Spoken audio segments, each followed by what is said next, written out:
Being in a new gym can be daunting and come with some level of anxiety, especially if that gym is your first gym. There's a few things you can do to maximize your time in the gym and minimize the amount of embarrassment you're going to feel, and we're going to cover exactly that here and now. I don't think this is going to be a long video, so sit back, relax, and let's jump in. I won't let up.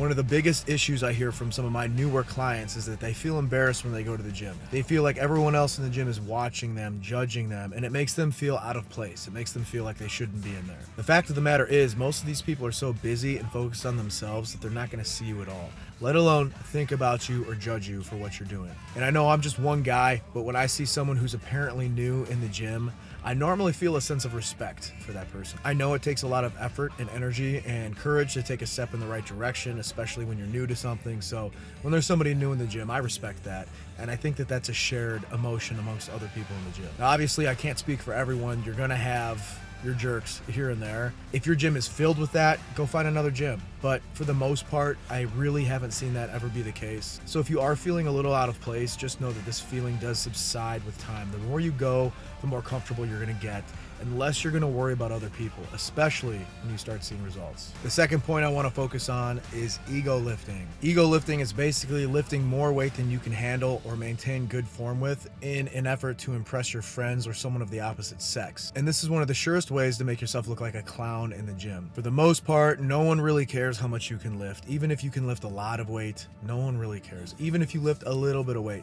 people really don't care. So if you stack on an extra 10 pounds because you think it looks cool, and you end up sacrificing form and dropping the weight, or just looking incredibly silly because you're trying something that you don't have the ability to do, that's what's going to make you stand out, and that's what's going to draw that negative attention to yourself. So you need to focus on a weight that's right for you. I like to focus on finding my 10 rep max, which is finding a weight that challenges me for 10 reps.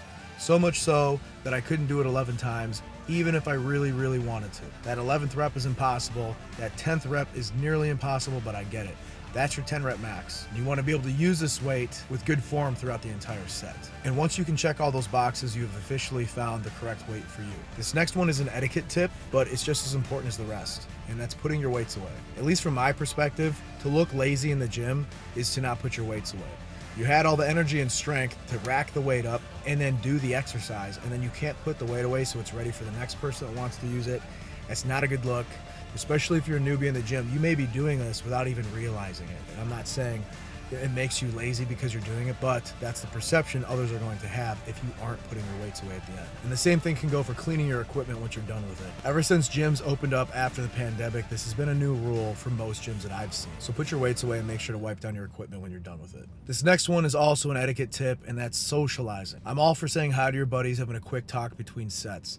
But as soon as you're socializing gets in the way of your workout, you're doing it too much. And if your socializing is getting in the way of your workout, it's most likely getting in the way of other people's workouts. Remember, most people are coming to the gym because they're chasing a goal, and you don't want to get in the way of that with socializing. Although it is a harmless act, you don't want to slow anybody up. There's nothing worse than when I get to the gym fired up, ready to go, and I'm crushing my workout, and someone wants to stop me and talk to me for 5 minutes.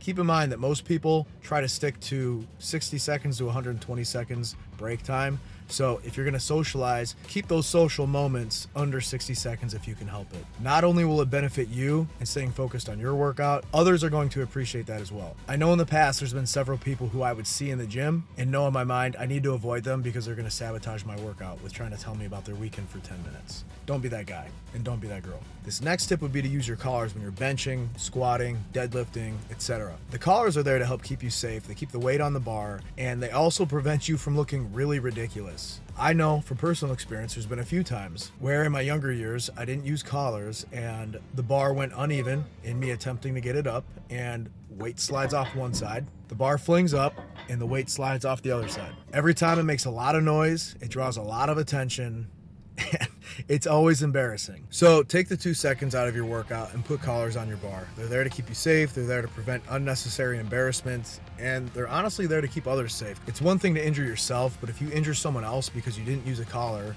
and the weight slides off the bar and lands on a foot, or a leg or an ankle, you're really opening yourself up for a lot of headaches there. Plus, you're hurting another person, which is, that's not what the gym is for. Trust me on this one. Collars are necessary. Use them. And last but not least, using cardio in conjunction with your weightlifting. The way I like to do this is either do my cardio early in the morning and then lift later on in the afternoon, or do cardio right after my workout. The way I look at it, what good are your muscles if you don't have the stamina to back it up? Most people want to work out because they feel they look tougher, they want to attract a mate, they want to feel good about themselves. But if you've ever gassed out in a fight or in any other kind of situation, you know how horrible that is. Plus, the cardiovascular health benefits that you're going to get from doing cardio are totally worth it. There's going to be a lot of guys out there saying, don't do cardio, you don't need to do cardio. Cardio is going to make you smaller. You don't need to do the kind of cardio that's going to make you smaller. You can do 20 minutes a day in the morning or directly after your workout, and that's really going to be fine. You can bump it up to 25 minutes, even more if you wanted, but you're not running marathons every day. You're not running 10 miles every day.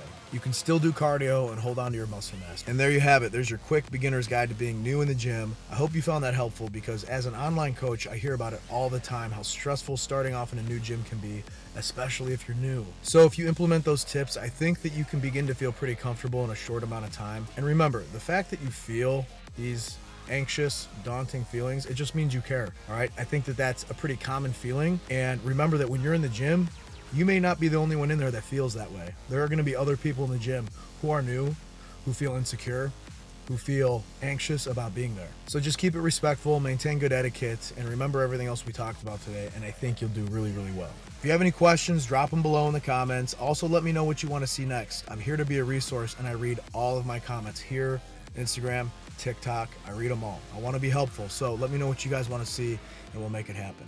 And in the meantime, you know how we like to end it. Eat plants, train hard, and feel good. I'll see you in the next one.